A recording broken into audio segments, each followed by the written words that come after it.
Hello and welcome back to the Doodle Crew. It is time to time warp with us. So I could be super lame and say, welcome, fellow time travelers.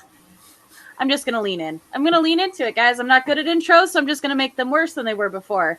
We have a fun topic to do today. So this is something I see pop up a lot on artists that I follow and enjoy.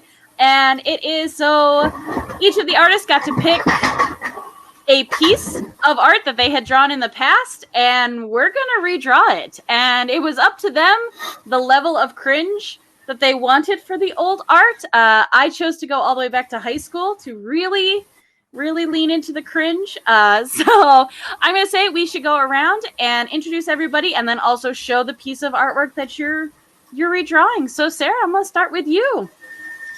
Apologize now for any construction noises. My backyard is under construction, but because Emily wrote on our Facebook event, join us, and I just watched Evil Dead 2 with live commentary from Bruce Campbell.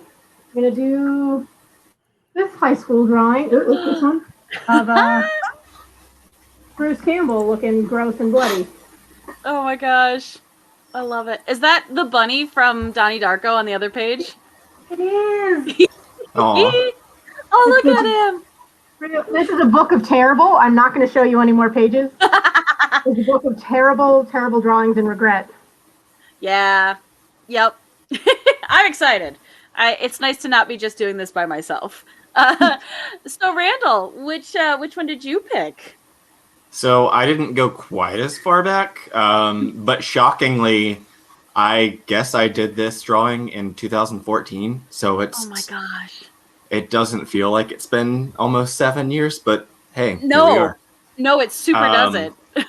Yeah. So yeah, I was looking through all my stuff and I found this, and I'm like, you know what? I've always hated her like super not sane looking expression, so let's make her like happy and not in a crazy way. So for those who don't know, this is Risei Kujikawa from Persona 4. Yay! I love the Persona art so much. It's so good. That's awesome. All right, and Jeff, first off, welcome back. We're happy to have you. We missed you last time. Thank you.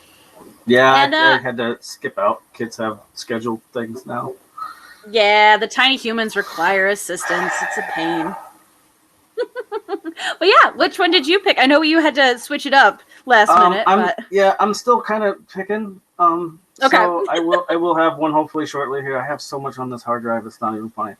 So I'm just trying to find one that is okay to do. I did have one picked, and I had one actually mostly done, but I'm gonna switch it up and do something else.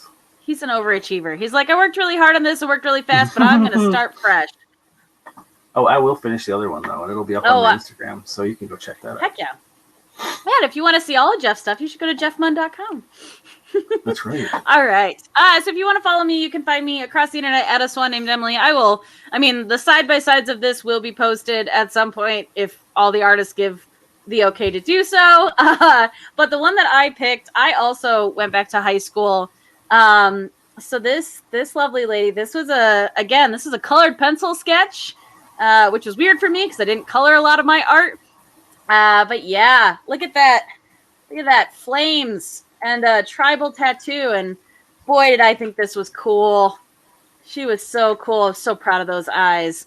Yep. So that's the one I picked to redraw. So we're going to see if we can maybe update her. And also, yes, Mayor Squish made a great point. Everyone in chat, don't do the math. It just hurts. It hurts us. Yeah, because I'm pretty sure this one probably would have been 2002, 2003, maybe. It's fine. It's all fine. So yeah. Oh, it's so lovely. I feel like I literally became every one of the dude bros that got a tribal tattoo. I was like, yeah, that looks dope. False. Does not look dope. Incorrect. So, fun little fact about this drawing. This was my very first Inktober drawing. ever. Aw, Nice. I love that. Oh, Inktober, you do me dirty every year. I just can't. I think I got really close one time. But never actually completed all days.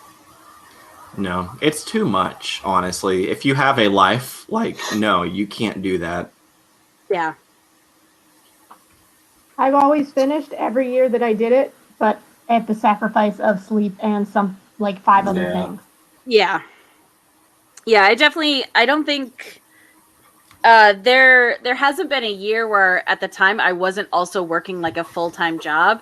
And when I was at the garment decorator, October is getting into our busy season. No, we are well into our busy season at that point. So like I'm up to my eyeballs with stuff and I was working like 12 to 14-hour days then to come home and try and do something. I'm like, this isn't healthy. I can't do this. It just hurts me. So, and especially I was jealous of the people who would put together like a theme or tell a story. And I was just like, who are you? I don't understand any of this. Also, Mayor Squish, that is not true. You can art beautifully. But yes. Yeah, I don't understand people who do Inktober and NaNoWriMo. That's just, they're mutants and I don't understand them. That's insane. Yeah. Yeah. But also I could don't never. write, so. Yeah, and I realized, well, I didn't realize until much later that a lot of the people weren't necessarily not only drawing and inking during the day, but like coming up with the idea as well. Like so many of them had it planned out before they ever started. And I was like, oh, well, that would be a lot easier than literally having to come home after work and be like, okay, let's get creative. I've got nothing. I was also drawn on like 11 by 14 Bristol at one point because I'm an insane person. That's what I did a lot of my stuff on. Like I would go out and buy those specific sheets that were like for ink work. Yep. And then over time, I'm like, this is overkill. Why am I doing it? There's no reason for it. Yeah. Yep. Well, and I think, at least for me, like, the big push was always, there really is, as much as I hate to do it, there really is a increase in, like, people coming upon your art. Especially if you're doing Inktober and fan art. Like, there's a better chance that random people who don't already follow you will find you. So that push to be like, I need to get more followers, I need to be out there, I need to be a presence so that people can find me while they're looking for this art. Like, that extra pressure was just so much on top of everything else about it that just no.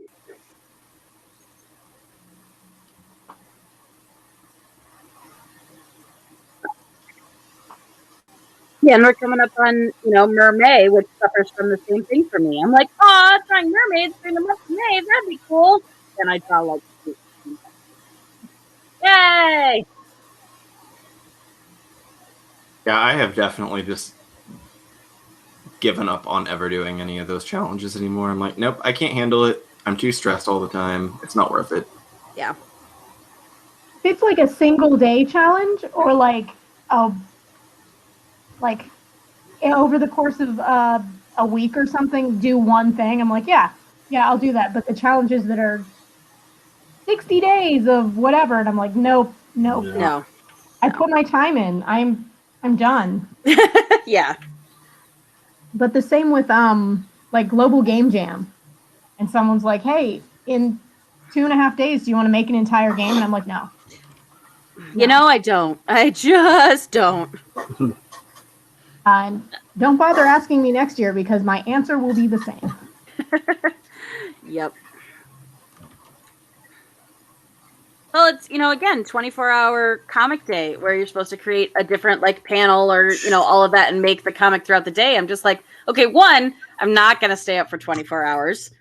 We did that for a number of years. I don't want to do that again. And also, like, I feel at least, and maybe it's just bad planning because I never know when it's happening, but like that's a lot to try and do it during your regular day. Like if I was going to do it, that would be my day. That's all I'm going to do and require someone to feed me. So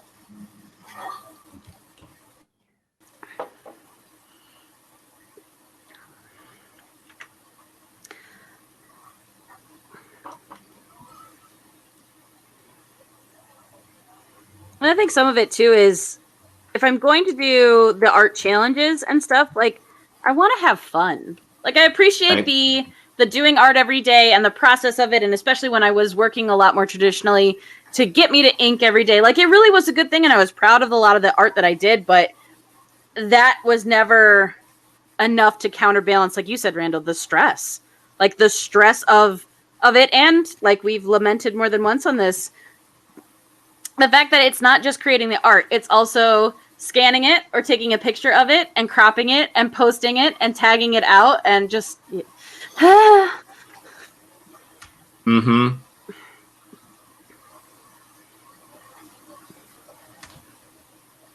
And then that disappointment of posting it and you're like, I feel really proud of this. This is awesome. And it gets like 2 likes on social media. like, oh, okay. Guess I'll just go die now. Yeah. Yeah. That's like this Oh, this one comedy duo that I watch from time to time. They did a series on YouTube called Catering, the catering show, but like with a K because their names are Kate. Oh my god, I loved that show. Yeah, and they have that one episode where they're doing cupcake photography to put on Instagram, and they're like, yeah, if your post doesn't get more than 10 likes or whatever it is, you might as well just go kill yourself. Like, Yep. give up. Just give up. Yeah. No, but I remember one night, like I had work the next day. I had work that day, and I'd gotten home and I'd like eaten dinner and taken a small break, and then I was inking, and it was like 11:30 at night, and all I wanted to do was go to bed. But I was like, I have to get this done because I have to post it on this day, and I'm like, this is insanity. Like, you're not getting paid for this. This is just a voluntary thing that you signed up to do. Let it go. Let it go. But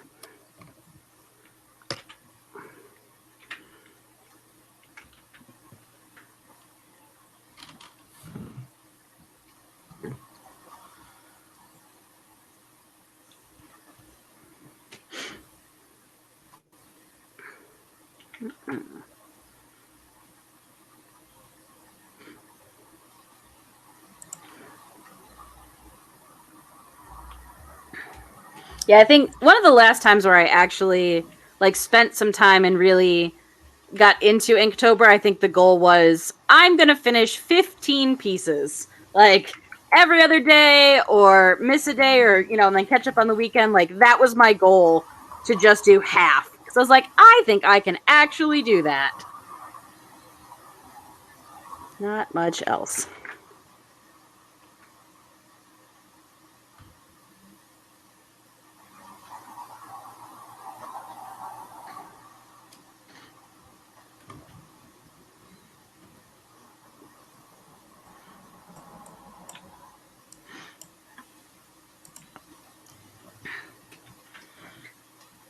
So, Sarah, are you recreating it digitally or are you recreating it traditionally? Traditionally, and then I'll ink and paint it digitally, I think. Nice. But I'm also doing a more fun shot of Bruce in my own style, because like I know I can like do the life drawing thing. Yeah. I think it'll be more fun to do my own style. Yeah, absolutely.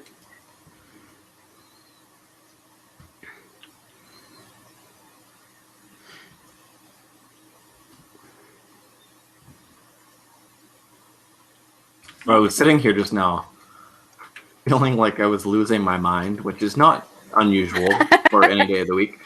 But in this case, all of my lines were coming out chunky. And I'm like, is my graphics card messing up? What is happening?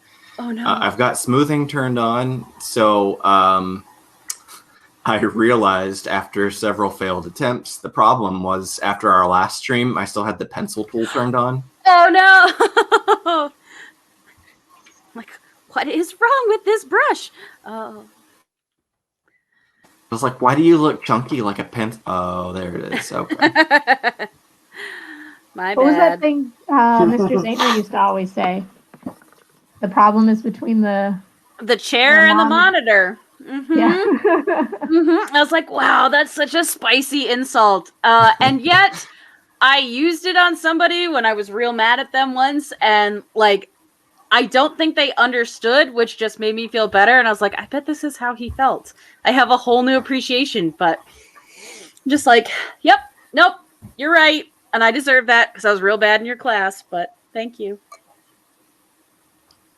Thank you, sir. May I have another?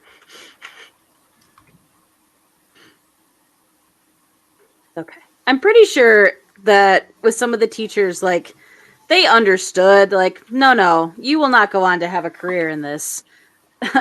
That's okay.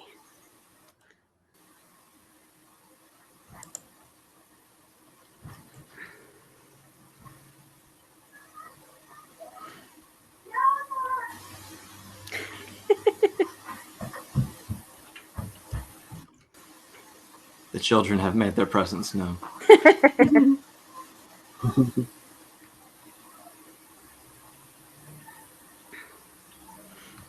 So I know your kiddos do a lot of sports stuff, Jeff. Are any of them interested in art stuff, or is that kind of not there yet?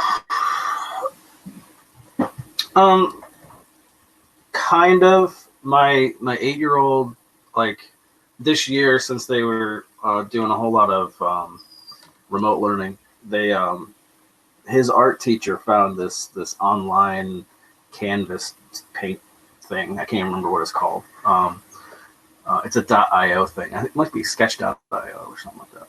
Okay. And he started using that, and he really fell in love with that. And he started like the week that they had that assignment, I think he spent hours and hours doing stuff on there. So I grabbed my old Wacom Bamboo Touch, which is just a little tiny like Intuos like device, and I attached it to his Chromebook. And the disconnect's there with him, where it's you're looking at one place and drawing in another, and he gets frustrated with that. But once he started to catch on with it, he really started to love doing it, and he gets real proud of the stuff he does. Like, I think he's more inclined that way. My older son's more the coding side of things, so he wants to get into that realm of everything. And then our 4-year-old's obviously 4, and he will do anything. So if any of them is more artistically inclined, it would be the 8-year-old. But neither one of the older two will be like, I'm going to sit down and draw. So it's not like, I don't think they have like that itch that I have, where if I don't draw during the day, like I have to go downstairs at night to do something, or else I'm going to be cranky the next day. I get so cranky. Like, it's ridiculous. And I was just like, and I won't even realize it necessarily. I'm like, why am I just cranky and frustrated today? I was like, then in my brain, I'm like, have you drawn at all? I'm like, no. Yep. That's probably why. Yeah, why am I in such a crappy mood? Oh, I've been too busy to sit down and draw anything. That's why. Oh, Mayor Squish says Scribby.io? Scribby? It might be Scribble.io. I don't know. I'm not exactly sure. It's definitely a .io. I just don't know.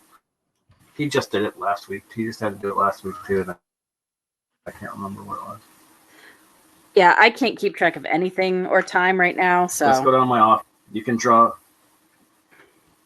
Yeah, you could like draw on my computer if you want to, but he got to where he needed to be. So.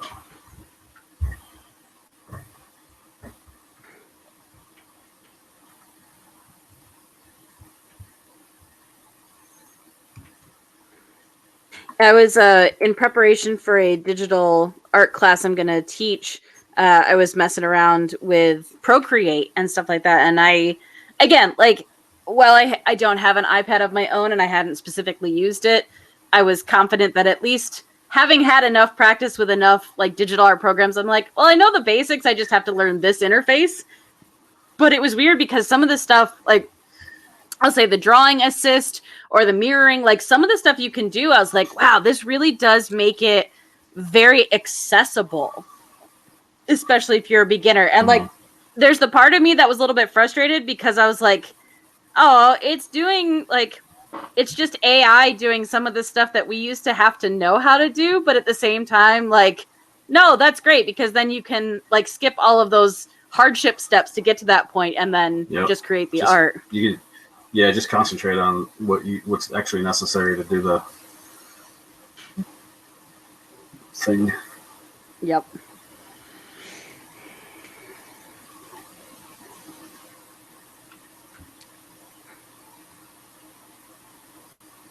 Definitely picked the most ripped Bruce Campbell.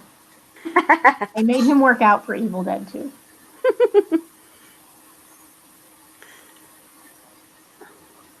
Did you end up watching any of the TV show?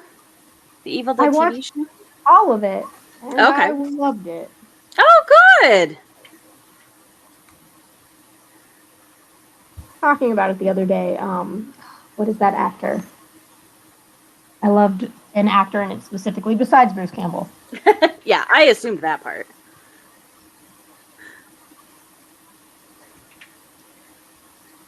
Well, I felt like, weren't there a couple of kind of unknown people in that? Ray Santiago. Hmm. He plays Pablo, and he was awesome. That's very cool.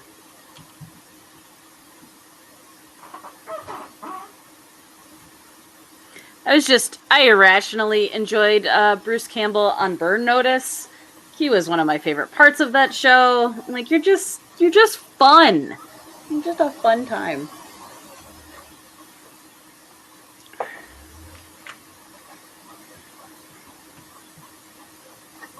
think it's because he never takes himself too seriously. Yeah.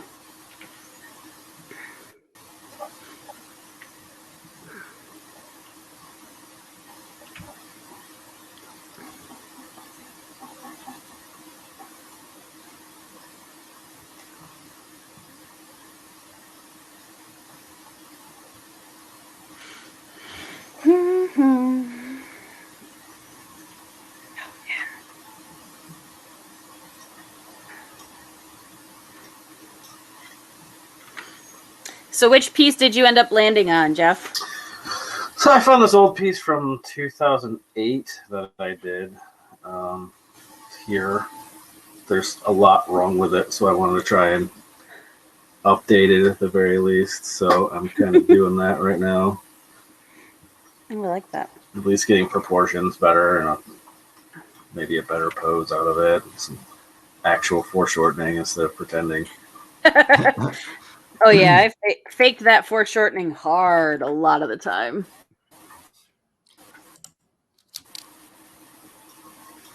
You mean there's actually a way to do it without without faking just it? Guessing? Sure. I still guess a lot of the time. I'm gonna draw this meaty nub of an arm and hope it looks good. I took the time to learn how to do it right, and then I minimalize everything, so it's like it still looks like I'm faking it. So. Oh man. Yeah. And there are times too, like, and I kick myself for it because like my brain will have that idea of this is what the pose needs to be and I'm really excited about this and I'm like, why did you do that? You literally picked the hardest position to draw this character in. Why can't you just make it a little bit more accessible for yourself? My brain's like, nah bro, we gotta do it like this is the way. Thank you, Mando. Yes, this is the way.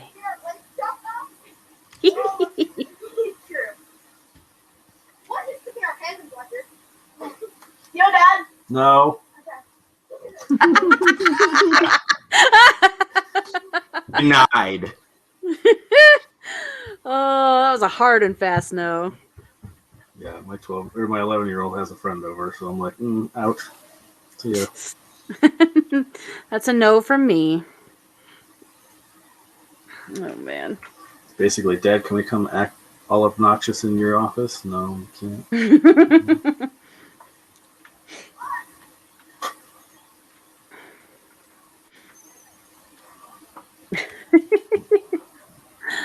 Oh.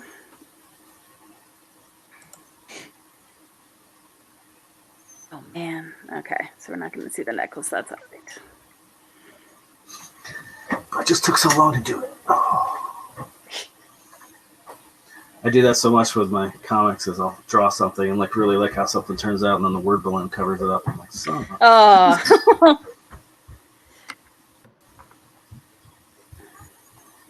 that kind of the same color? It's kind of the same color.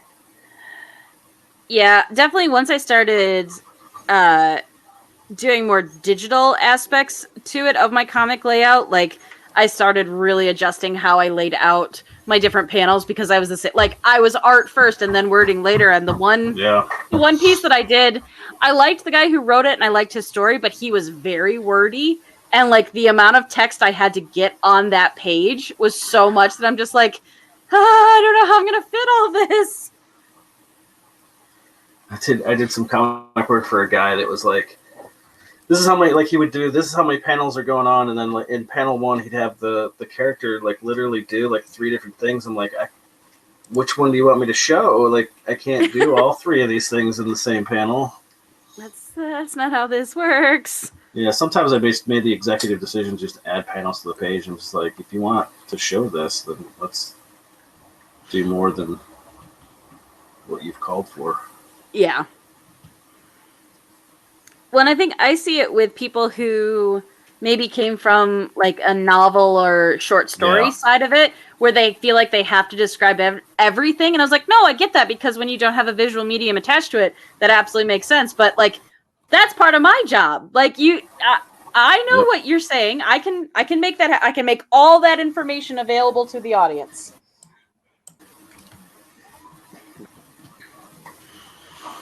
I run into that at work a lot, especially because most of our clients, like 95% of our clients, are healthcare based, and they care first and foremost about getting every single word that they possibly can about any sort of medical information on that page. If it's a doctor's quote and it goes on for 3 paragraphs, they want every last word of it on that printout.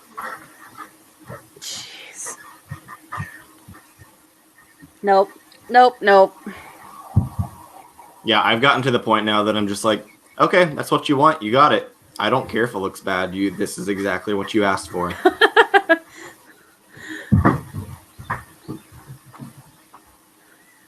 Yeah, I think you did this to yourself.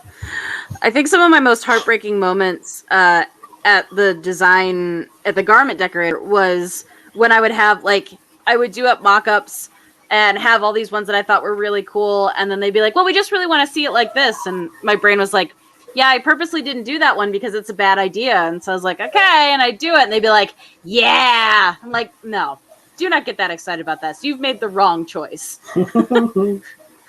You've made a bad decision. I do that all the time. Like, I'm like, yeah, I'll send you guys like several roughs to do, and then end up nailing it on the first one, and I'm like, oh, no, I have to do like other roughs. And then they inevitably pick one of the other ones. You're like, you picked the wrong design. All the time. All the time. Well, I know, so Simpkin in chat has talked about it a couple of times with the hairy arm thing, where you always include, like, you push it too far so that there's an obvious one that they won't pick. But again, like you guys have said, like, I had to walk such a fine line with that because no, don't tempt them because they might. Like, they'll literally I F around and they find out. Like, they're like, oh yeah, like that looks cool. I'm like, nope, nope, no, please don't make me do that. I made a mistake. I regret showing you that.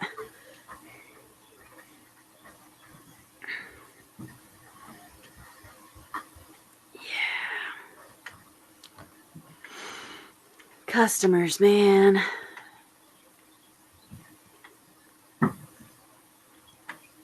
Yeah, I was talking to one of the production girls there the other day, and she was showing me a logo, and so you've got the designer at the shop, and then you've got the sales rep who's the middleman, and then the customer.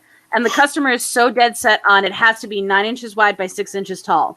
And she's like, okay, well, it's not, because you've got like the logo and then the telephone number.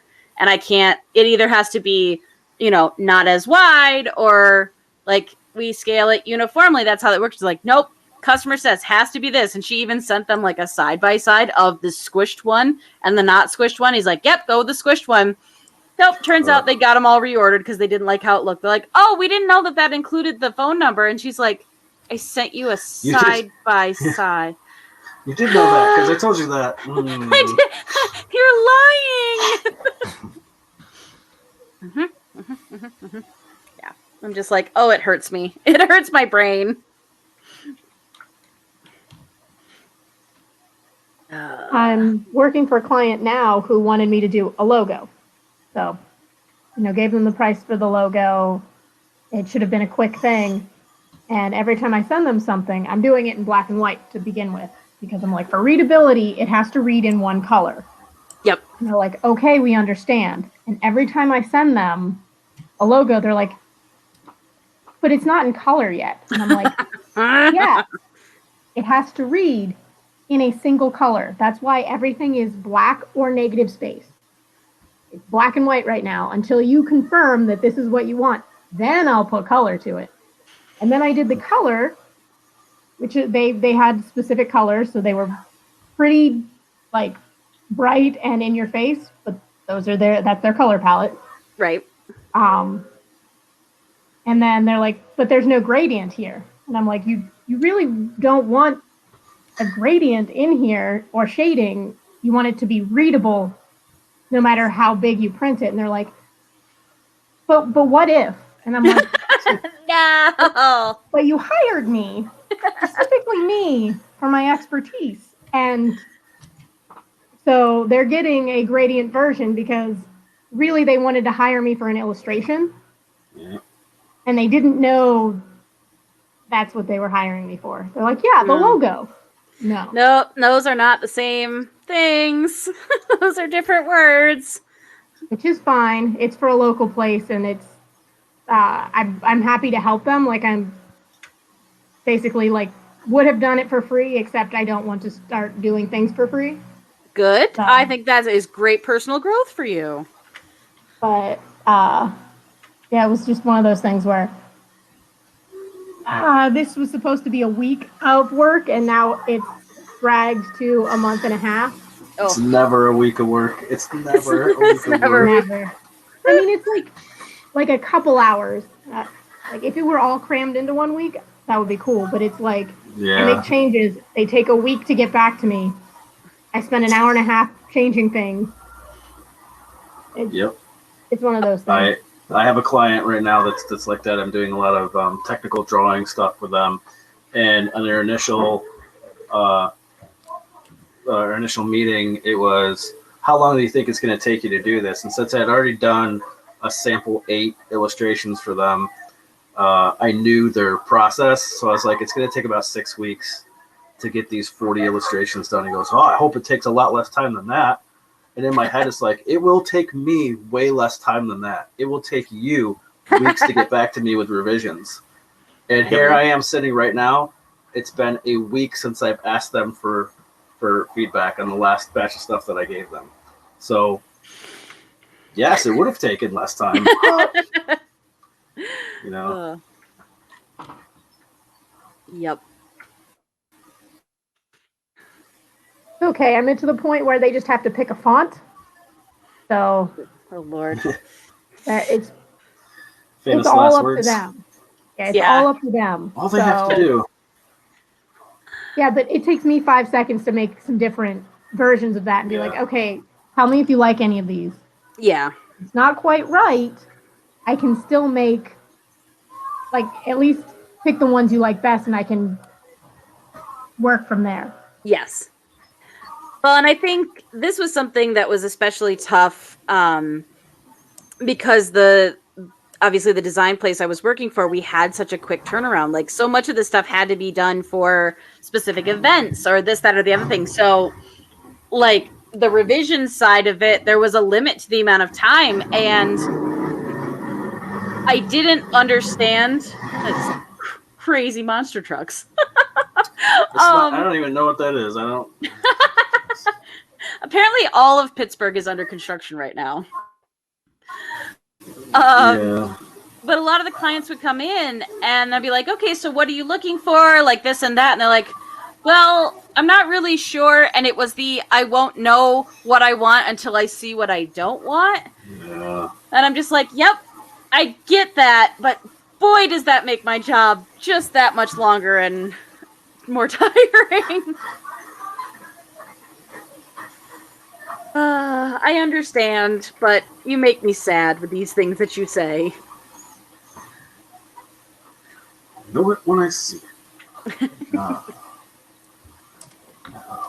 Yeah, I actually had one of those really asinine requests the other day where it was a postcard style printout. So, double-sided. Doesn't matter which order it's in. Right. There they are. Can you swap the first page and the second page of the PDF? And I'm like, I sure can, but I'm also going to let you know that this is a postcard for future reference. We need the front to go first and the back to go last. Can you make sure that that's happening? Well, and part of it is that Adobe is really dumb. And if you export artboards from Photoshop as a PDF, for some reason, Artboard 2 pops out before Artboard 1. So, sure. But, again, it's a completely reversible print. It does not matter. Yeah. Matters to us. Medical people.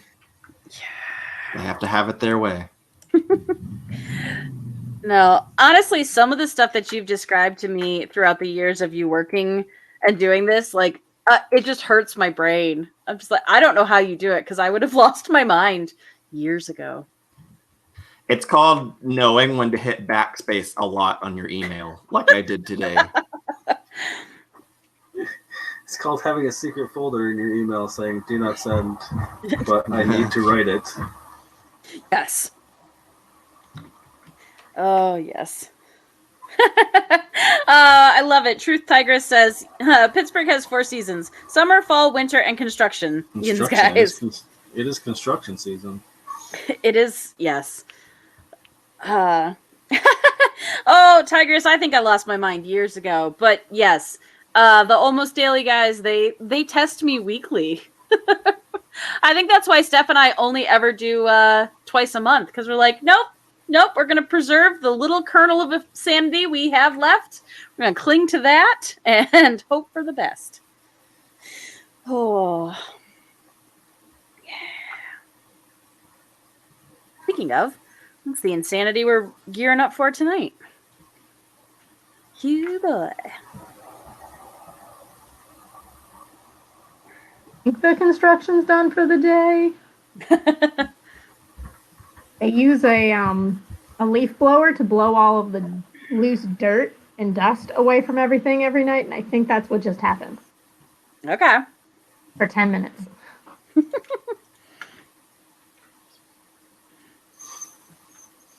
Okay, let's actually put her over here. I'm going to do that. Mm-hmm.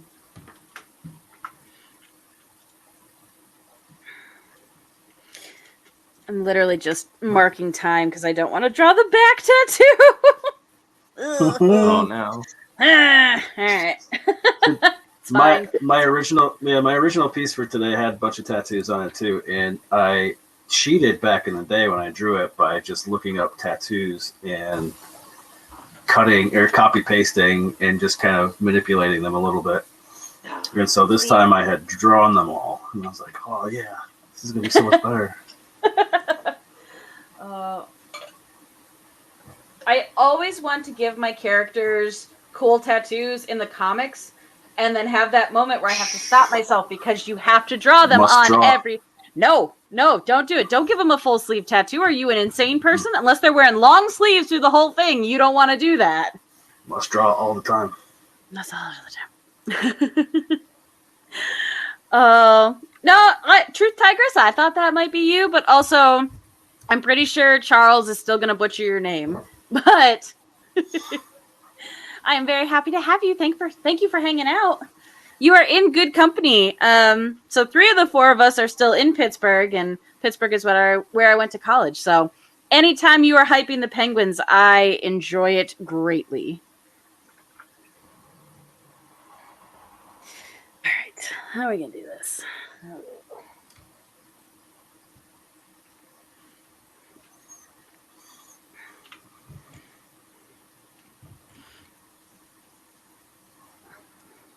Chainsaw chains are crazy looking. They are. No one minds I'm fudging it.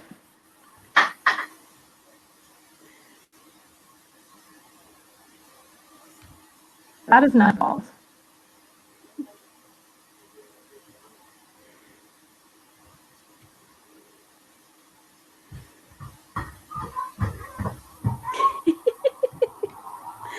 Also, when it comes to the tattoos, Jeff, like, I feel like I was so woefully out of touch with it because tattoos were such like a foreign concept to me. Yeah. That I was just like, yeah, this is probably really cool. No. Yep, I did the same thing. It was like just a mixed matched stuff all over the place. It's just like, I look at it now and I'm like, why did I do that? What was my motivation here? Yeah. You can't just slap the stuff on. I mean, take that same concept, but for me, it was ruffles and Grecian draped dresses. Mm-hmm. Costuming is just a pain.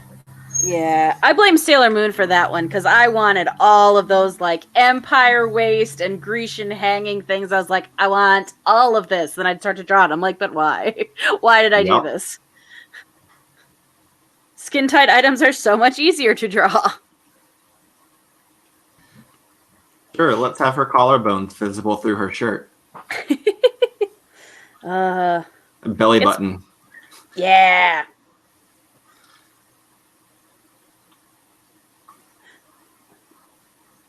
Oh, gosh. I don't remember who it was, but I was talking to someone recently. It might have even been you, Emily, where we were discussing things that you see them doing in anime and manga that just irrationally make you angry. And one of the ones was seeing the belly button through a shirt.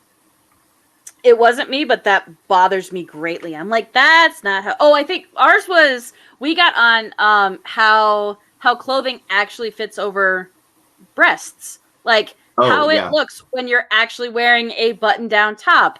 And if you were to wear like a very tight catsuit, that you don't actually get full accentuation of top, front, and lower boob, that it actually kind of smooths from the lower.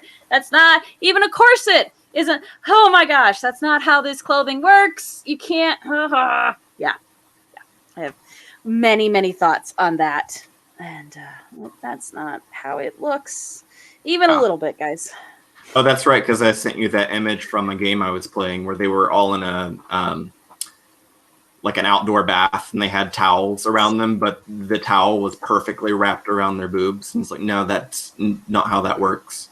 Yep. What do you mean? I know. I'm sorry, Jeff. I've been meaning to break it to you. Everything I know is a lie. Oh, gosh. Yeah, the you have to start assuming that like every article of clothing that they have in Japan is just made of spandex. It's just, but like the thinnest layer of spandex where it's barely even there. Right. Like, again, or even like latex, where the whole point is it's actually like literally forming to your figure. But I was like, a terry cloth towel? No, if you got big boobs, it's gonna hang down from the outermost part. That's where it's gonna hang down from. Not figure accentuating. Oh gosh. You don't tuck your towels under? I mean, sometimes I do, but it's it's at the risk of not having everything covered. Oh, yeah. I mean, it's getting to be summertime. It gets sweaty under there, but it's somehow not as sexy as they portray it, oddly enough. Yeah. Bugs me. Oh, there was a again, getting into like listening to male authors write female characters and stuff like that. But there was one where there was a woman and she was talking about how if you have a female character and she's in like a nightgown or a very like thin material negligee and she has a larger chest, she's not going to be running. Like, she's not just going to run. There's no support. That's not a thing she's going to be doing. So don't have her just, like, jog down the patio. She's not going to do that. And I was very amused by that. I know. My whole belief system is being questioned today.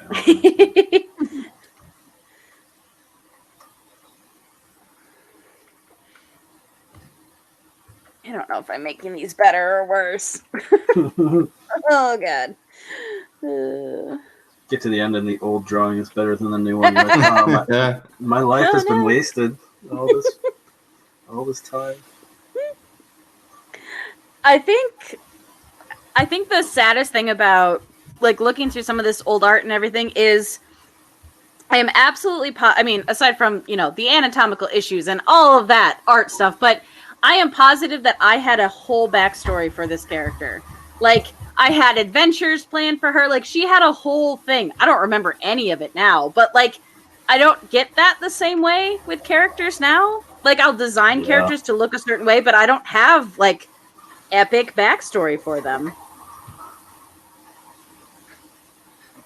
Yeah, I definitely look back on a lot of my stuff, and it's kind of the same issue where I'm like, you know what? Even if it was bad, I was a lot more creative back then. I think because I was not afraid to take chances and hear that voice in the back of my head saying, this is wrong, don't draw it that way. Yep. I think it's that your brain is being used for adult things while you're drawing, and you're like, I'm trying to relax, but my brain can't shut off all this adult stuff I need to think about. Whereas a kid, you could just be like, now I'm drawing. Everything that I am is in this drawing right now. Yep. Oh, I believe it. And it was so freeing. Like, it was so freeing to just be, like, in your art piece.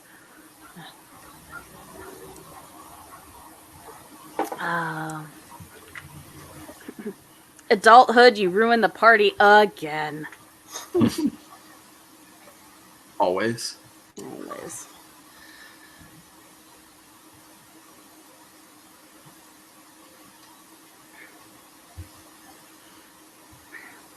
So I've been trying to figure out how to phrase the question, but because it's one thing that usually comes up, especially when I talk to either my students or younger artists, and this is kind of a nice side-by-side. Like, when was it that you really started to feel like you had developed into your own style? Like, if somebody looked at your art and said, nope, I know who did that because this looks like their style. Obviously, mine was not high school. Mine happened later, but I was curious when you guys felt that had happened.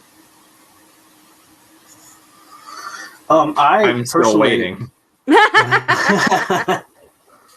I personally have kind of had two times that I can think of where I've kind of had an epiphany where I was like, oh, this is how I do this.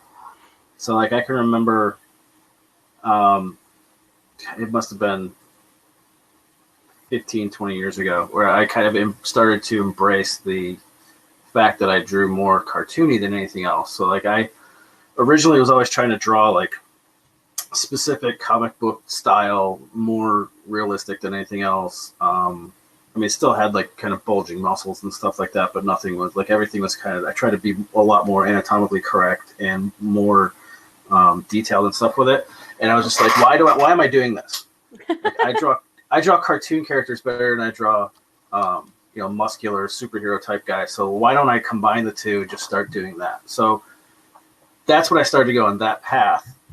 And then for a long time, I kind of just embraced more of a cartoony thing, and I kind of went to the wayside with drawing superheroes for a long time.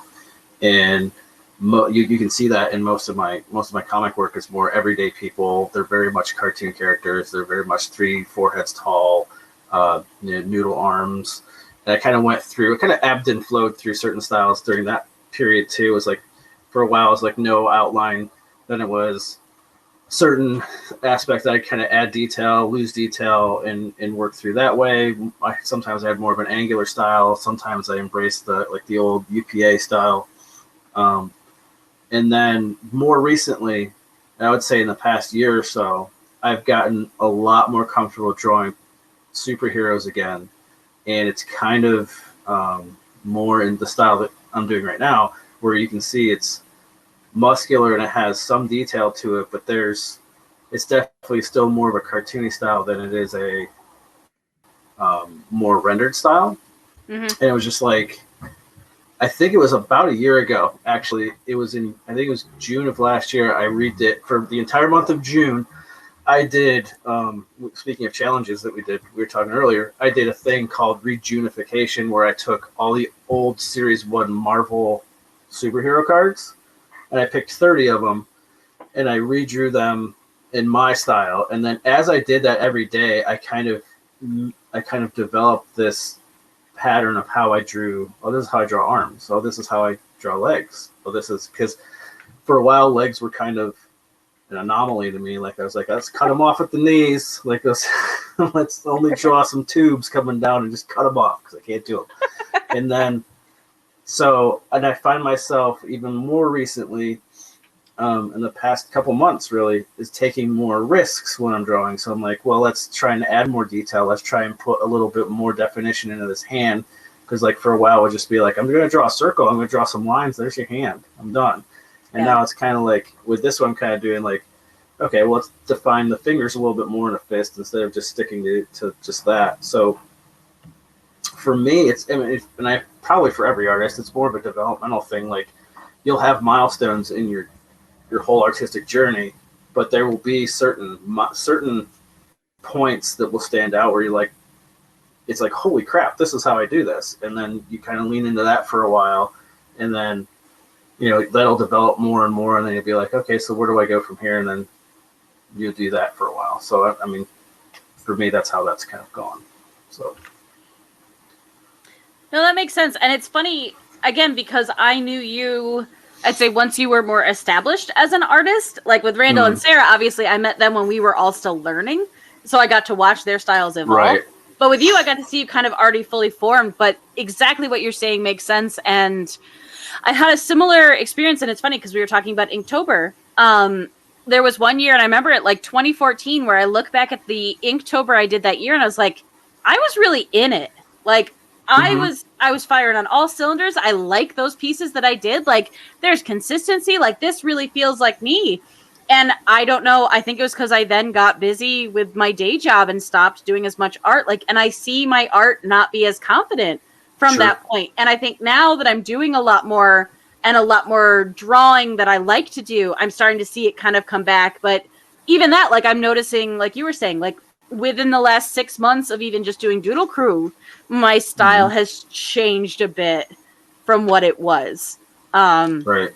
But it took me years after college to confidently say that I had a style.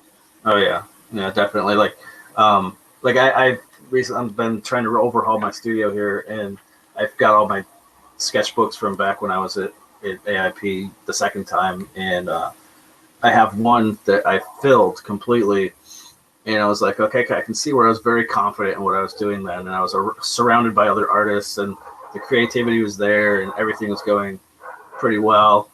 And then you see some others where, like, I could tell, I was at this job, and I wasn't satisfied with anything that I did. I wasn't confident in what I was doing. So it's probably like one of those things where it's both consistency of doing it, and then the the feedback and surrounding people maybe around you that kind of help out as well. So, but that's unfortunately I have to go at this point. Nope, that's okay. Here, once things start getting rolling, I have to go. But this is kind of where I'm at right now with this. Let's turn these off for a second. And this was an old character that I have on my own, and oh my gosh! And I'm turning it into a Winter Soldier piece. So this is where I'm at now with that. That looks very cool. I will probably work on this more and finish it up in the next week or so. So if you head on over to either my Instagram or my Twitter, I'll probably post it on those first before they get put up on my portfolio site. Heck yeah. Yeah, and if you want to share the other one that you were working on, absolutely send that along so that we can tag and share that one out too. Yeah, because that won't be on Twitch. So that looks awesome. Right. Okay. Thank you so much for hanging out. Thanks again, guys. I wish I could stay around longer, but swim lessons tonight, so I gotta. Oh boy. We have to take the kids to swim lessons. So. All right. Thanks a lot, guys. Have fun. See ya. All right. Bye. See ya. All right. Oh man, what's in the pink cup, Randall? La agua. Oh, well, it was a pretty cup anyway. Also, nothing exciting. Just save reminder for us. Sorry, I cut you off. I get when I'm analog drawing and you guys say save and I'm like, oh, I haven't saved it all yet. Yep. Oh wait. That wasn't for me. Yeah. Also, I'm sorry, go ahead. I was gonna say, I think I got to a place where I can stop sketching and start inking now. Yay! Oh, here, let me make you big. Nope, that's me. I don't want me. I want you. Get over there. Oh, I like that. Yeah. But I think it's a great improvement from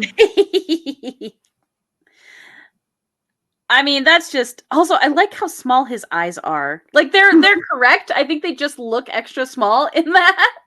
I don't know because I looked at other drawings and a lot of their eyes were slightly too small, and I think I was trying to offset that I draw a lot of anime. So when I was doing more realistic stuff, I was like, oh, the eyes are too big. They have to be too big because I'm used to drawing anime. So I think I overcompensated. Yeah. No, I like that. And I like this, again, as we were talking about style, this one feels a lot more like your style. Yeah. Yours is looking good, Emily. Thank you. Back tats notwithstanding, I like her. I'm not totally sold on her fist position because, again, I thought, hey, why not do a really hard perspective hand? But yeah, I'm liking her. You should have had one of us do that pose for you. I know. Screen capture. I know. Use us, Emily. We are your useful tools. Yeah. Yeah, also I looked up a ton of pictures on it and there were a lot of people in this kind of like obviously back-turned pose. But none that were actually like holding their hands in front of them. It was kind of weird. So, at least not in the, 20 minutes I spent Google searching before stream today. Also, so hey Heidi Ho to Simkin, welcome. And Crafter Maddie would like to know what our favorite colors are. And I don't want to go first because I struggle with this question. Blue, green, and purple. I am partial to purple and pink, but specifically like more of a plum purple, like a warmer purple. Yep. I don't like purple. Royal purple. Yeah, that's the one. Yep. The one that hurts. The one that hurts your eyes. Yeah, I was gonna say. I mean, a lot of that, as far as coloring goes, I like all the colors, but as far as like what I like to wear, I really like.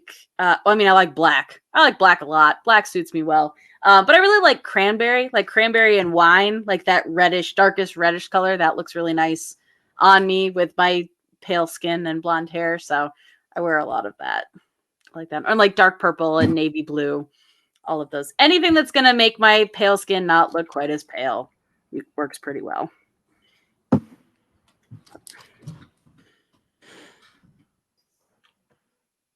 But yeah, also a lot of black.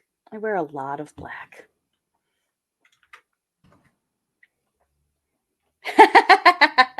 Cheers, you're right. Black isn't a color, so it doesn't count. Also, Mayor Squish brought up a great thing. She says, looking back at high school drawings and being like, how did I not rip this up? Like, I think it's a beautiful thing because, again, when we were talking about being so unburdened in our art creation, like I was creating things so quickly and then storing them away. Like, at no point did it cross my mind to be like, oh, I don't like this anymore, get rid of it. Like, I was on to the next thing and the next sketchbook. And it's not until now that I'm looking back on it and being like, oh, you thought this was good. This wasn't good. But I will also say, and I'm forever grateful to her for doing this when I was in college. And as we talked last episode, super depressed because life was hard. My mom would find old sketches that I had done, usually of Sailor Moon, let's be honest. And she would take those and she would write like a note to me, like a letter to me on the back of them and fold them up and mail them to me. So I was getting like these adorable pieces from middle school and high school with handwritten notes from my mom on the back. And I was like, well, that's really nice. And okay, I have gotten a little better. Like, I'm not great, but I'm better.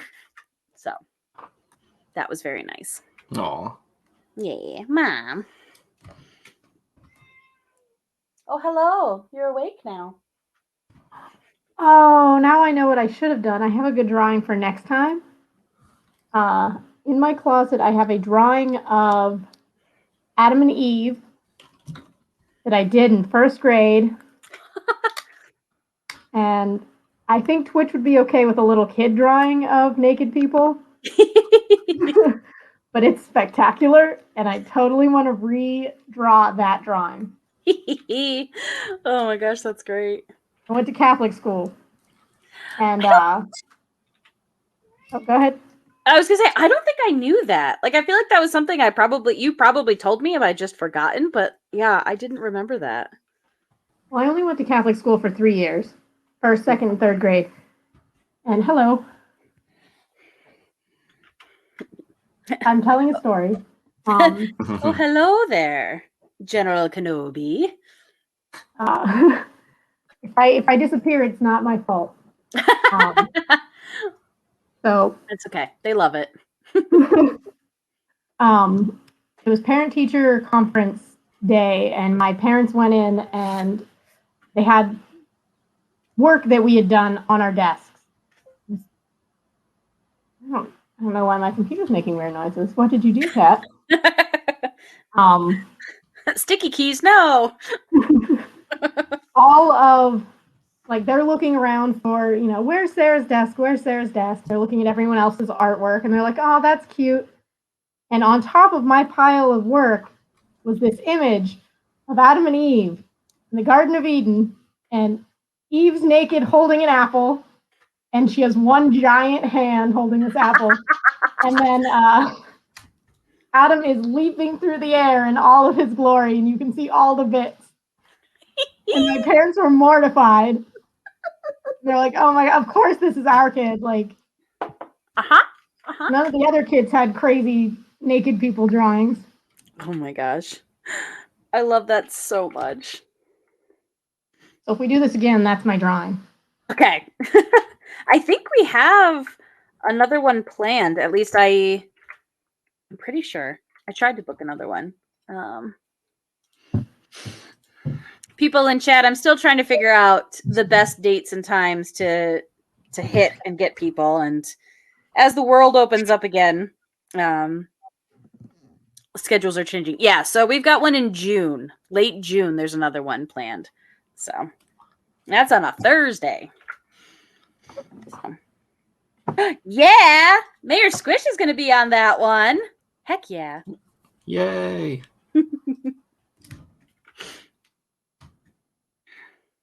Yeah, but I'd also like to throw it out to you, Nicole, in that, and also because you're just in chat right now and you can't verbally assault me back. Your growth as an artist and everything that you're accomplishing is so far ahead of where I was at your age. Like, it's not even funny. You have your art and your vision so much more put together than I did. So, oh, that's awesome. Truth Tiger says, I'm a colorist, not an artist. I just finished a piece of my first sonnet, in fact, which is awesome.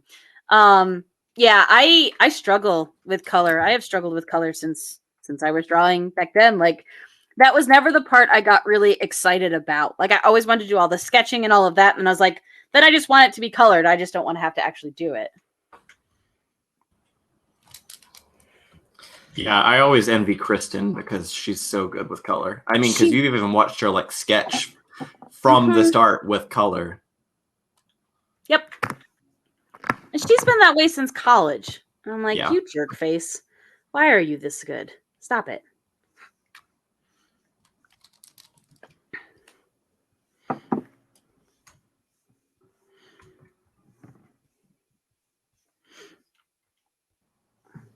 Also, to that point, Nicole, if you would have asked me at the age you are now to do something like this, I would have been like, no way. I'm not going to live draw in front of the internet. Are you kidding me? I'm terrible. I can't do that. So, again, leaps and bounds ahead of where I was at. All right. Hi. What? Can I help you? Yes. Hello.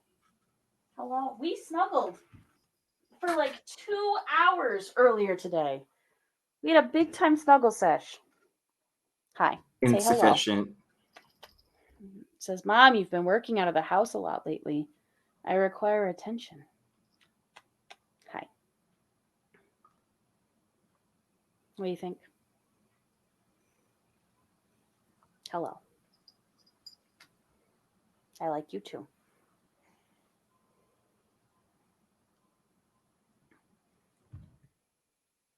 I need to brush you again because you're shedding a lot.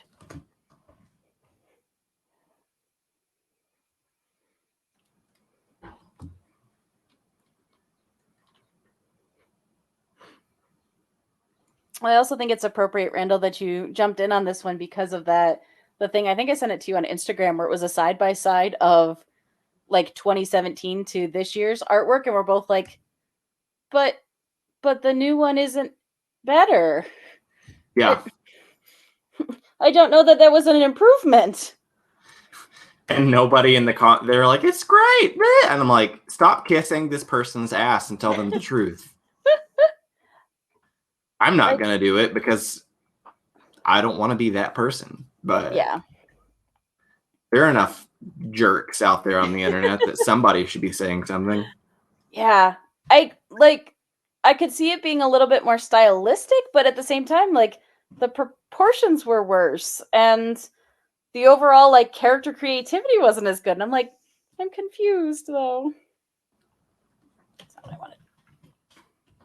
Hi.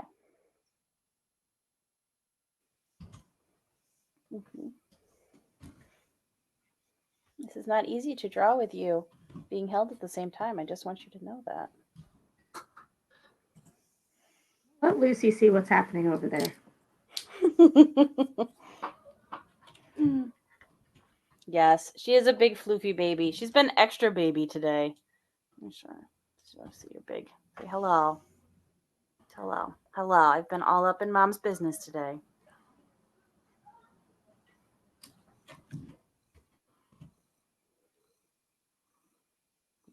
It's a good thing you're getting super swole at the gym, Mom, so you can literally just sit here and hold me and all 11 pounds of my glory. Hi.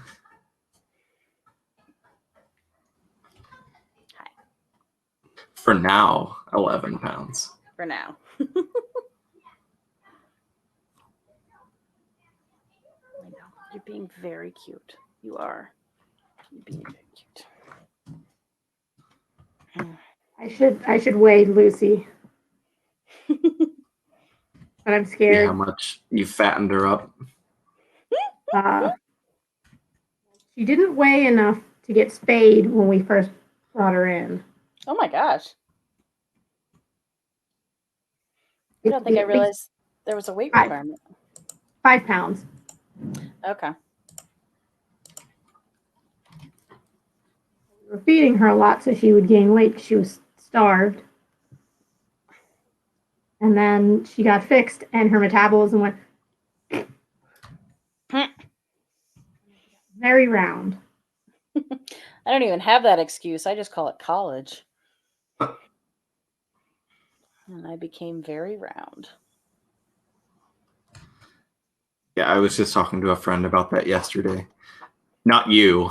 My friend Emily is so fat. She got so fat. No, just with COVID, you know, and not being as active and drinking more alcohol, it started to creep up on me. And so, you know, I started working out again recently, and now I'm at that stage where it's like, I need to make sure that I'm getting enough calories for my muscles, but not overdoing it and just adding on more pounds. Yep. Yeah, I think even though, again, like we talked about, working from home, freelance artist stuff wasn't unknown to us and was already a lifestyle, but like there wasn't the complement to that, which was going outside, going for walks, being a little bit more active. For me, dancing a few nights a week, like that part stopped. So, you know, again, it wasn't just all of a sudden I gained a ton of weight. It was that gradual creep of I'm inside the house a lot and I'm at the computer a lot and I'm just kind of like snacking and not really separating my meals from my work. And yeah, it gets up on you. And again, super easy to gain weight, not so easy to kick it off. Very annoyed about that fact. So it's lots of salads now.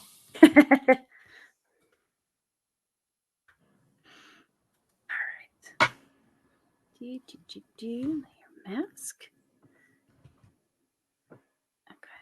Is that what I wanted to do? I don't know if that's what I wanted to do. I never do that part right.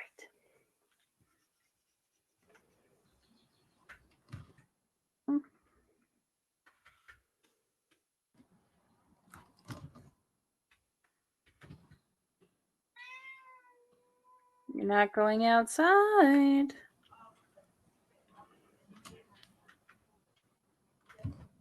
Lucy's favorite word. Delete mask. No, let's try this again.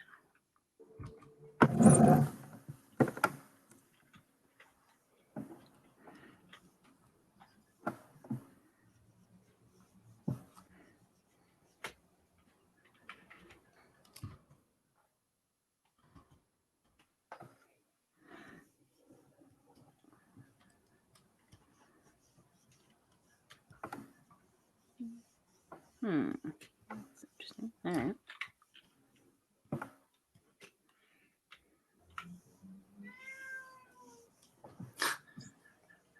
Could you hear that? Oh, yeah. The sorrowful, mournful sound. She's fine. It's fine. We're just not Why going have you outside. abandoned me? Mother, why?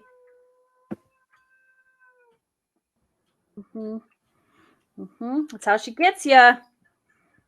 All a trap. Why is this coloring a weird color?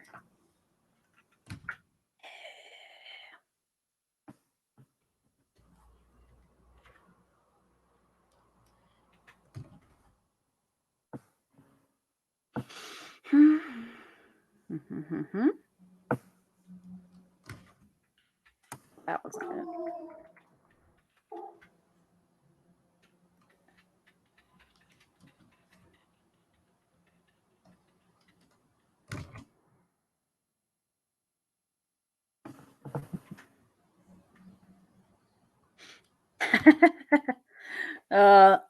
Yes, Soapbox Klotz, you are correct. Mother, I require outdoors.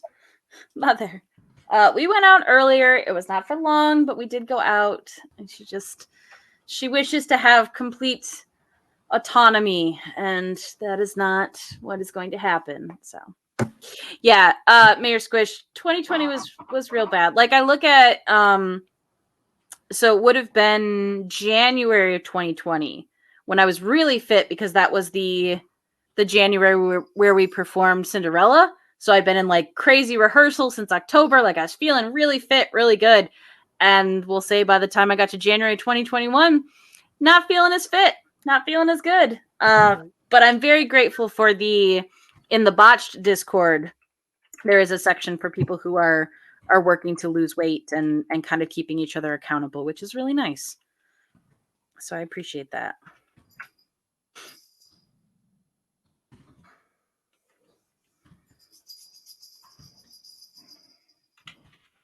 Again, I think the most frustrating takeaway I have from the pandemic is, I'm sorry, I have to make 3 meals a day for myself. This is bullshit. I can't. I don't want to feed myself 3 times a day. I'm very annoyed about it.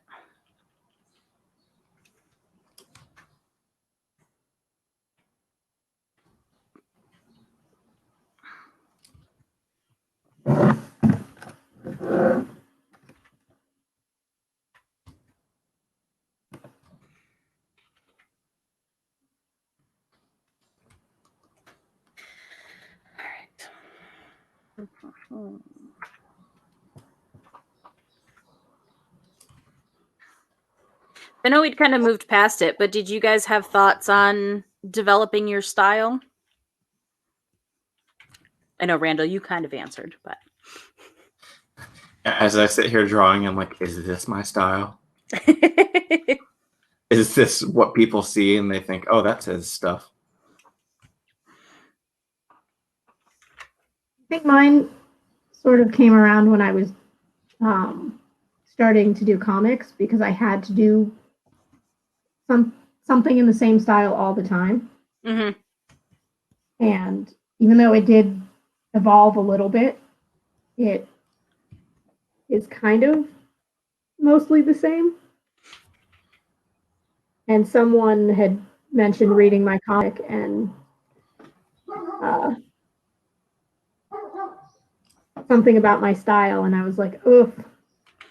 Well, I had a lot of anime influence, and they're like, oh, I can see that, but it's different. And that moment was when I was like, oh, I don't have to be embarrassed about the way I draw. Well, that's just a lie, because if you're not embarrassed about the way you're drawing, then how are you even really an artist? Mm-hmm. If I'm not constantly filled with shame and concern, then am I really even doing it? What are we doing down here? Why are you this way?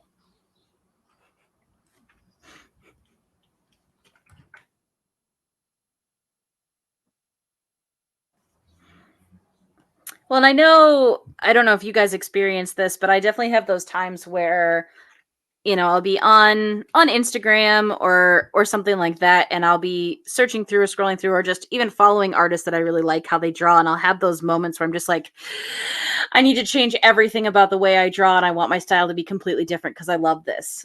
And that's not a practical way to approach that, but I still have those moments.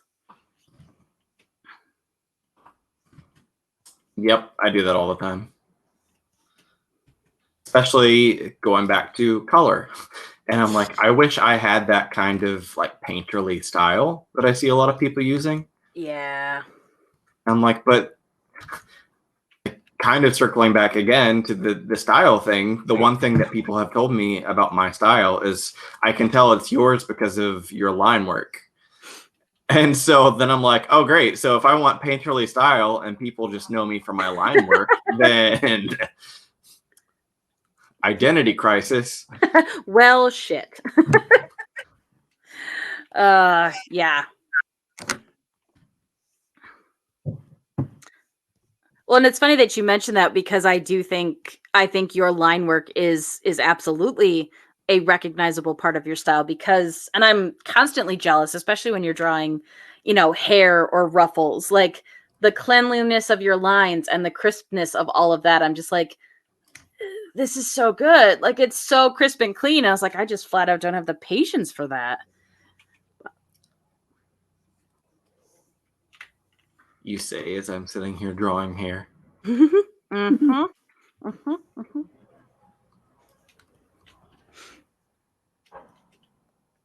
There's also like a character, something in the character, like the expressions that I can tell it's yours. I don't know, like sometimes it's the sass or like there's just a lot of emotion in the expressions. Yeah.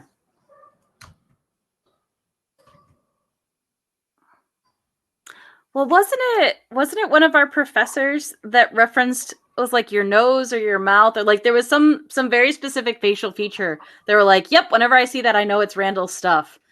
But I can't remember who said it. Kristen, I think, said that the way I draw faces, like the cheek or something. I can see that.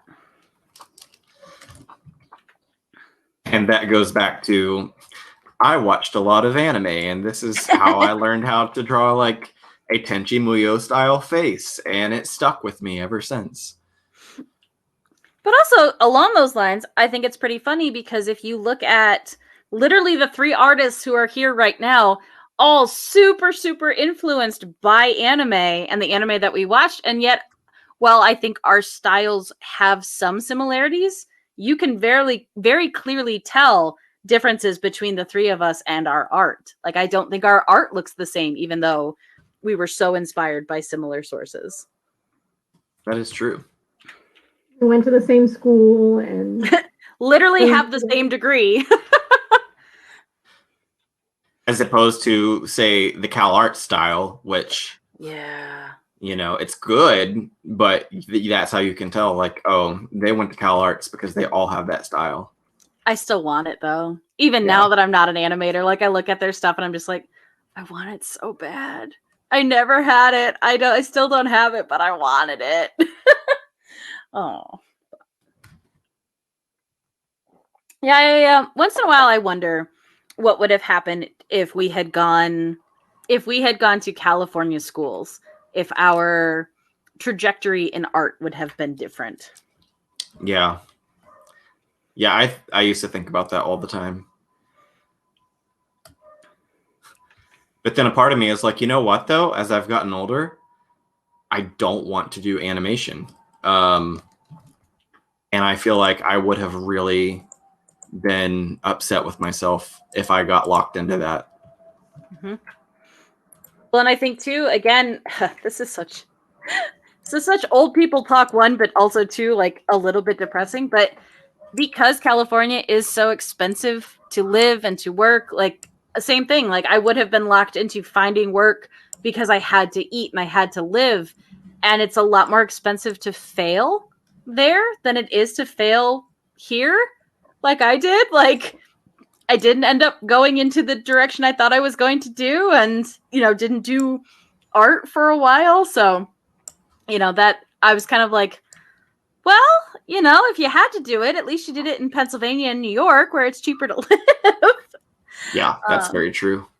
But yeah. But again, like you said, like the realization once I started doing comics that I was like, oh my gosh, I love this. Like, I love this in the way that I had parts of animation that I loved, but like, I love this in a sustainable way, in a way that I can keep doing this and keep enjoying it. I animate all the time. It's my job. So somebody picked a correct choice in school for studying. Yeah, moral of the story, Sarah did a little bit better than we did with that part. I don't know, I'm not doing, like, I wanted to work for Nick Jr. and do kids shows. I'm not doing that, but. And it's a lot of motion graphics. That happens a lot. Yeah. That's still fun, though. Like, I've only done motion graphic stuff for work a couple of times, and I had to drag my feet just to get myself to do it. But once I did, I was like, hey, this is actually kind of fun. Why didn't we get more of this kind of stuff? Well, because wasn't that all being taught to, like, the visual effects people? Like, I feel like we missed chunks of that we probably should have covered. Yeah, that's true. And I think even back then, like there was that movement that was happening where there was a lot more of the motion graphics, text kind of stuff popping up, but it was still pretty new. Yeah. No, it in was still terms of like super new. commercials and stuff. Yep.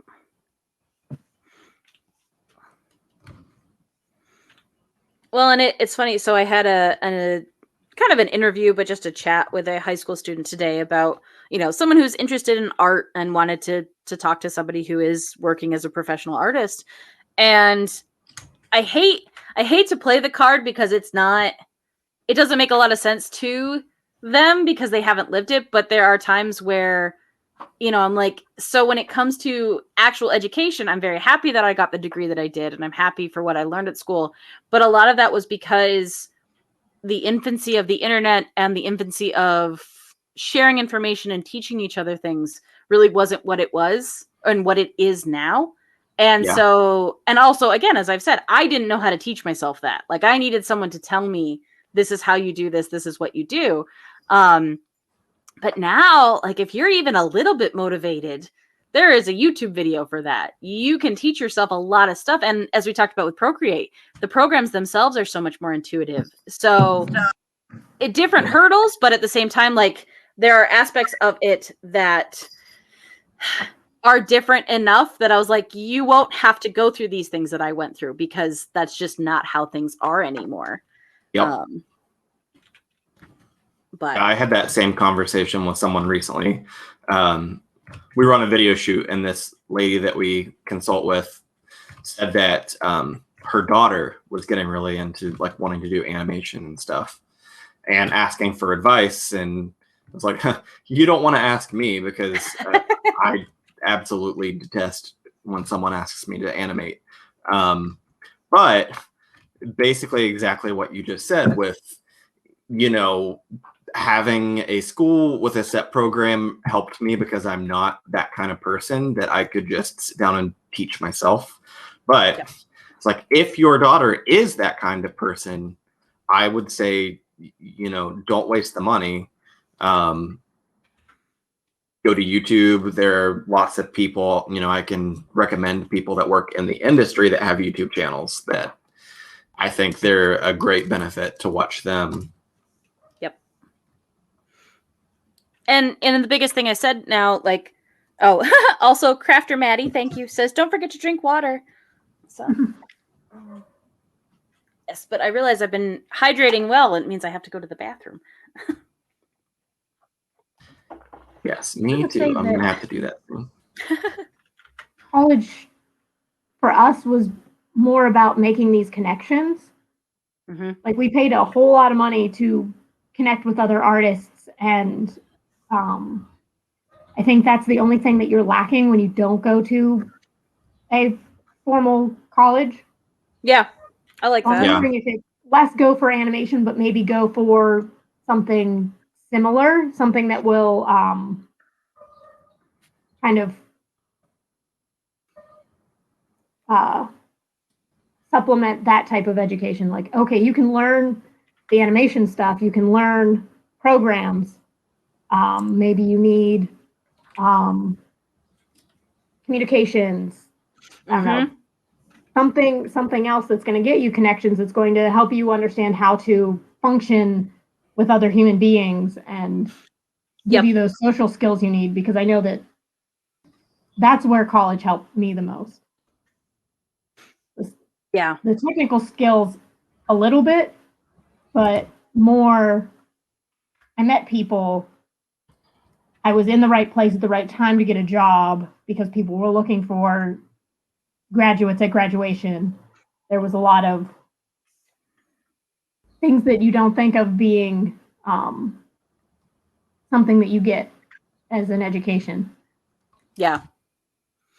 Well, and I that was something I did talk about, and I said, so for me, my degree got my foot in the door at the art center where I teach. Like, I don't have a teaching degree, but because I had an art degree, that was enough for them to take a chance on me, which I know sounds silly, but it was art adjacent enough. And because I had that specific degree, it let people who aren't artists and just judge by resume, be like, okay, yeah, we could let her take a class or teach a class because she, has this background, and then evolved from there. But also, like you said, it's literally the networking. And like, I hate to say it to high schoolers because I hated hearing it when I was growing up because that's what everybody said. But now as a 30-year-old, I was like, oh, but it's legit the thing. Like, literally because of the people that I've met and the connections that I've made is a lot of why I do the art that I do and have the career that I have. Mm-hmm. Shoot, you're totally right. I know a lot of people are like upset that they got an art institute education now, and they're like, my degree doesn't mean anything. But one of my last jobs, I was specifically hired because I was the candidate with the art institute degree, and the person who was on the hiring committee was like, I went to AIP. She worked really hard. Let's give her the job instead of this other person. Yeah. I do feel like as much as we have negative things to say about the Art Institute and how our school doesn't exist anymore, I still feel like for me it was the right thing to do. Absolutely. Yeah. No, the takeaway, and again, like you said, it was a very expensive networking opportunity for me, but also, like we've said, I didn't know how to teach myself. I had to have the class structure because having a deadline and having a critique was stuff that I couldn't do to my own art, and I didn't even possess the language to start to figure out how to do that. And like, I needed that, and I needed the push, and I needed as much as I did not appreciate it at the time, I needed the harsh realism of you're not good enough to hack it at the skill set you're at right now, which is a really heartbreaking thing to hear, but they weren't wrong. Like, your criticisms of my stuff were correct. It just sucked that then as a 21-year-old, I had no idea what I was going to do. Yep. But, so, no, I don't begrudge my time there because it's what I needed to do. And again, like, looking back, changing it obviously would have changed everything, but I wouldn't necessarily want to do that because it got me to this point. So let's merge.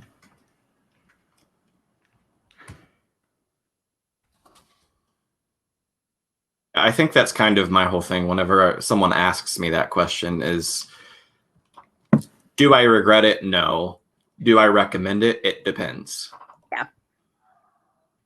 Because like you said, things have changed so much.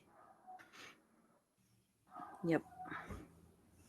One of the things I actually recommended to her to tell her daughter was, I know that people like Megan and Andy Mentor have done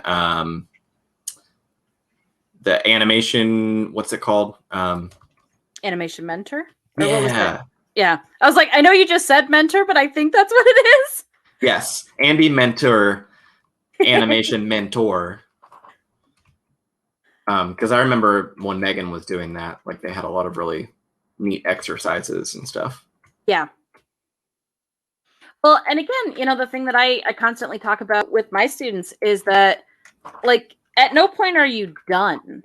Like, there's never Right. an end thing where, like, okay, now I got my degree, now I'm done as an artist, and I just go out into the world as I am. Like, every year I learn something new. I adapt and I change, my style or my technique or any of those things. So I don't want to be done. So just the fact that, so we got a degree in animation, there's nothing failure in the going back and taking another class or learning something different, that especially with the rapid pace in which the industry changes. Absolutely. So, but I also think, and this is true of many things in my life. At no point did I want to look back on, we'll say, essentially 4 years of my life and regret 4 years. Like, that's a lot of time.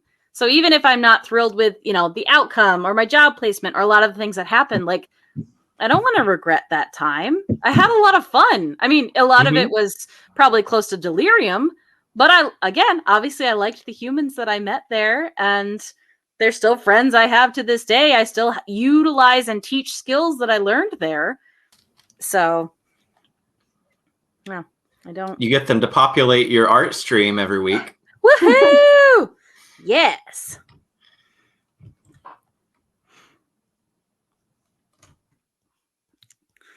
Yep. Yeah. So and I get it, because I do think that, certain people did get kind of a bad wrap up at AIP. I don't feel like I personally did. I think I got a lot out of it, but also, again, I don't want to sit in regret over that time.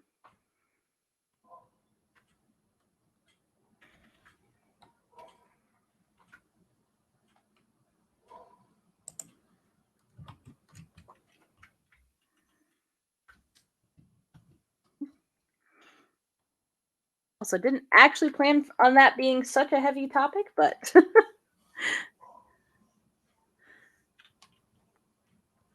I felt bad that last stream was a lot of like ragging on stuff. I was like, but I really did have good times. Mm-hmm.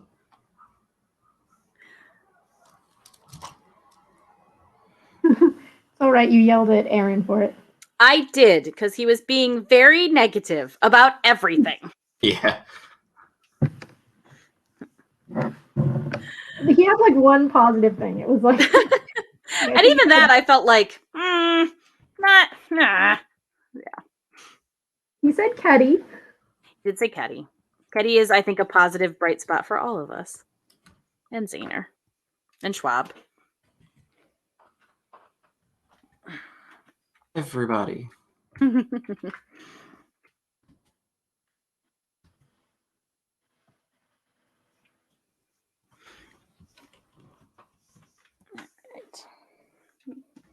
Nope.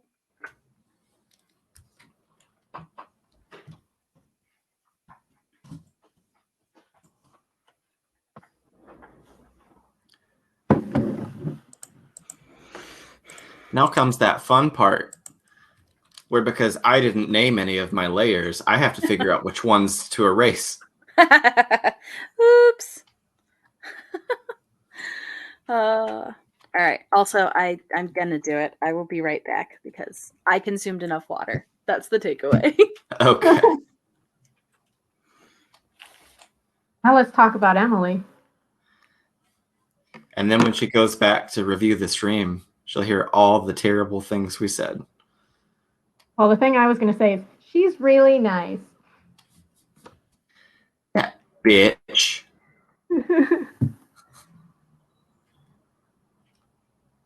Or good cop, bad cop right now. I'm always the bad cop. More like good cop, sassy cop. I'll take that. I'll give you cookies, but Randall will give you sass.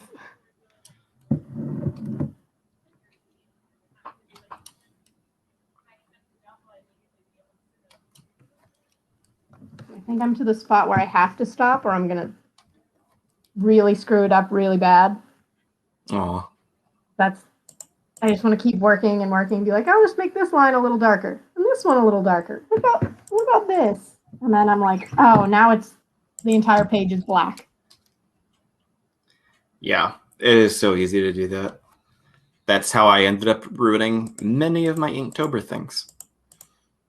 Because I wanted to be fun and do something different than I usually do. And then it's like, oh, no, I just completely saturated that in ink and it looks terrible. I also started over 3 times, so.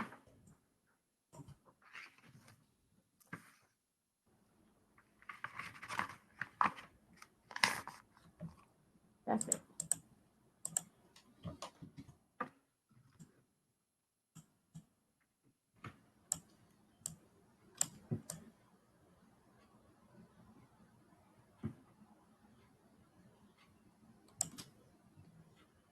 Emily's not here to read chat. Oh, let's see. Is anybody saying anything?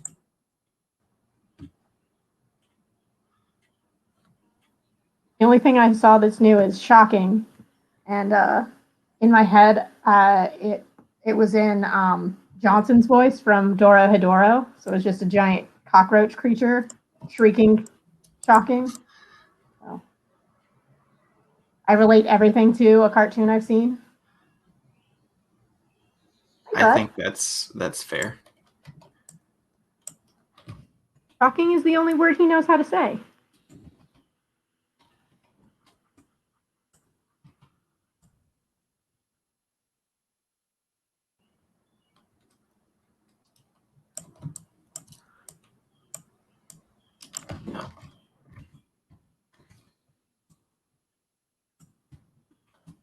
I think somebody's ready for dinner. Me.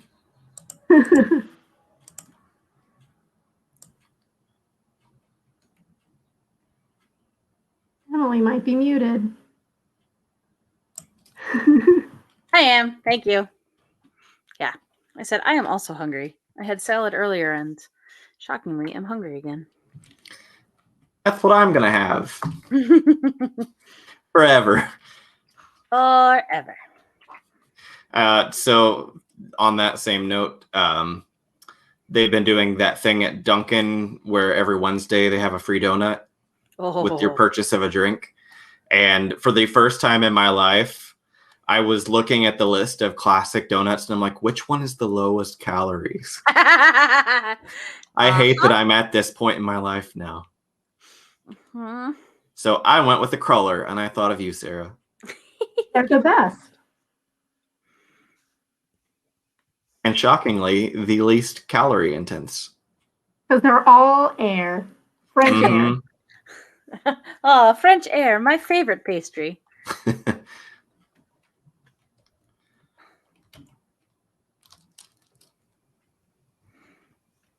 If you are done, put down that marker. No more inking. Only scritches.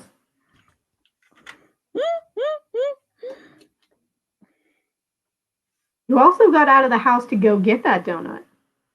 I did. Yeah, I went for a walk. Although you don't know that now that I have a car and the amount of lazy things that I've done. Yeah. Also, again, thinking back to college, I cannot get over how much we used to walk. It was an obscene amount. Yeah.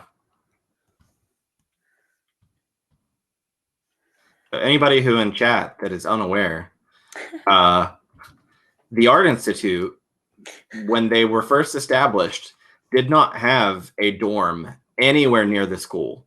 The closest dorm was about a 30-minute walk away. It was like a mile and a half. It was over a mile. Yeah. And so most of us every day would walk to the school for that like half an hour walk. And then also walk around downtown to get lunch and like get out of the building. Yeah. Yep. And even when I moved out of the apartments, like I moved, we calculated it was only 2.5 miles away from the school, but by bus it dropped me off at the end of the block, so I still had a decent walk. Like it was obviously not that far, but it was still like half a mile. Like it was still a ways to walk, hauling your backpack and your art portfolio and yes. Oh yeah. Yeah, straight toast. I wish I had a step counter in college. I would have loved to have known how many steps I was actually averaging. Yeah. Yeah, Truth Tigress says could be worse. You could have had to climb Cardiac Hill. No. I would have died. It would have been the end.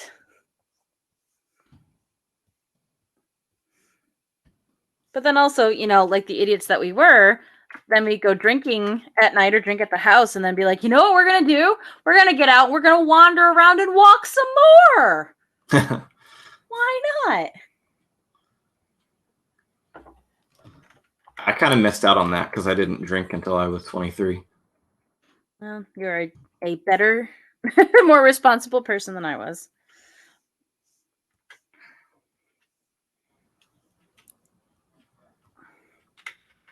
I mean, yeah, I definitely didn't drink in college when I was not 21.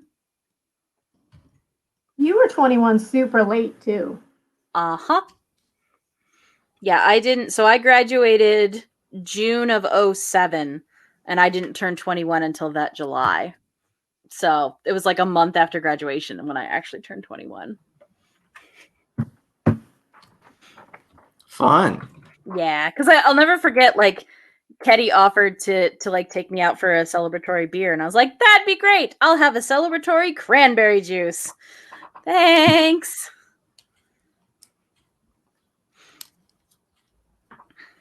But we made up for that years later. Oh. Yeah, because I was there. You were there. Yep. I was like, oh, that must have been special. Wait a minute. I was there for that. I remember that. I remember some of that. Oh, yeah. Good times. Okay. So my actual redraw is done now. Yay! Let's see. I want to highlight you so people can see. She looks much less crazy. Yeah. No crazy eyes this time. Yeah, that looks cute though.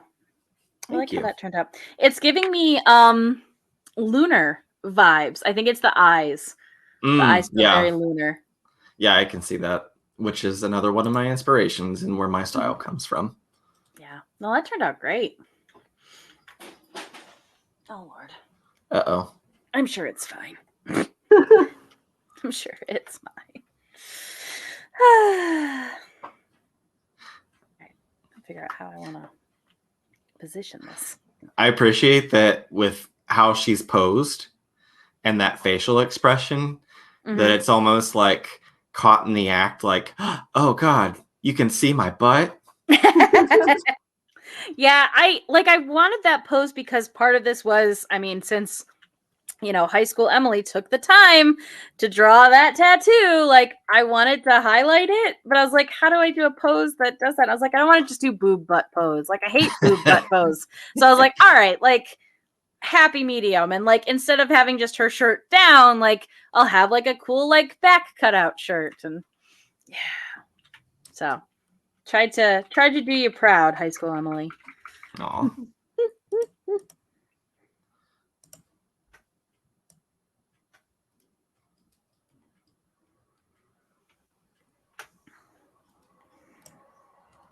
But yeah, I also finished.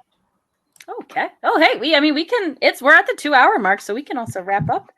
Oh, cool. Wait, let me move you over here, and your line work looks good. Mm-hmm. Again, the two of I you. had to stop before I ruined it. Yeah. Now we'll color it, and no one has to look in this book again. Yeah. Some of them, I'll have to figure out what I'm gonna pull up for the next one that we do, because there were some buttes. Also, some where I'm just like, oh, you could tell what I was trying to draw, and anatomy just failed me.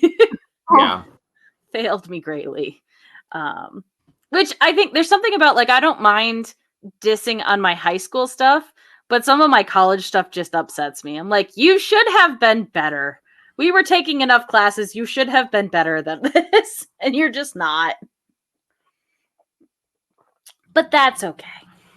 Yeah, I had one of those moments that out of nowhere, you know, in the bathroom, getting ready to take a shower, and in the back of my mind, piece of art pops up, and it's just my brain shouting "man hands" over and over. Why I was thinking of that, I don't know. But I was like, thinking back about old art, oh, she had man hands, and just like my brain would not let it go. That's okay. I want you to know that when I pulled up this piece and was looking at it, all I heard in my head was Pez neck. Look at Oh, that no. Pez neck. And I'm like, oh no, it's so true. Yep. Also, oh, this is a weird, I'm just going to go with it because it fits, but it's a weird connection. So did either of you ever watch the movie Sky High? No. No. It's got Kurt Russell, and I'm forgetting who the wife is in that, but it's a whole like two superhero parents, and then like all of their kids are at like a superhero high school, and it's very silly, but it's actually really fun. But Bruce Campbell is in it as the gym teacher, and so he assigns whether you're going to be a hero or a sidekick. And the thing that he shouts when they're doing the selections is sidekick.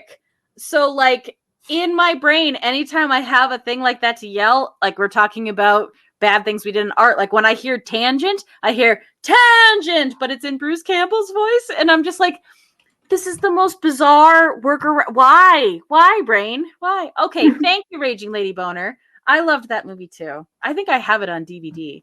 That's how much I loved it. It might be at my parents' house, but yeah. Yeah. So I recommend that one. If you want some light, fluffy silliness, that one's a really fun one. So, and Bruce And Campbell. Bruce Campbell. And Bruce Campbell. Yeah.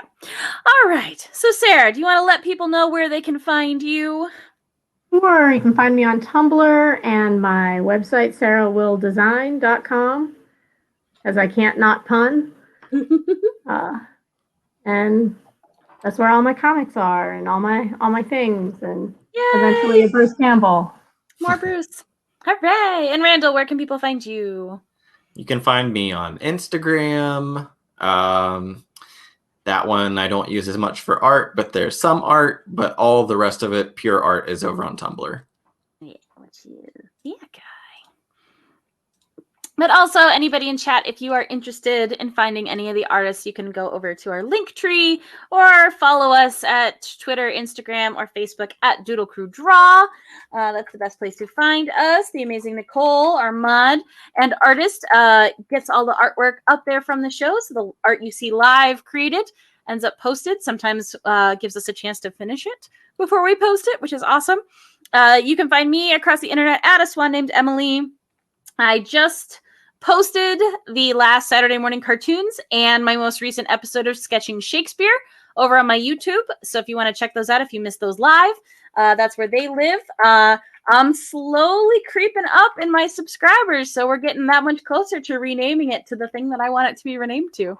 But yeah, there's a whole collection of all of our Doodle Crew stuff. So if you want to go back and see the old episodes and maybe even see how our art has changed, because we're on episode 14, which is kind of dope. I'm very proud of us.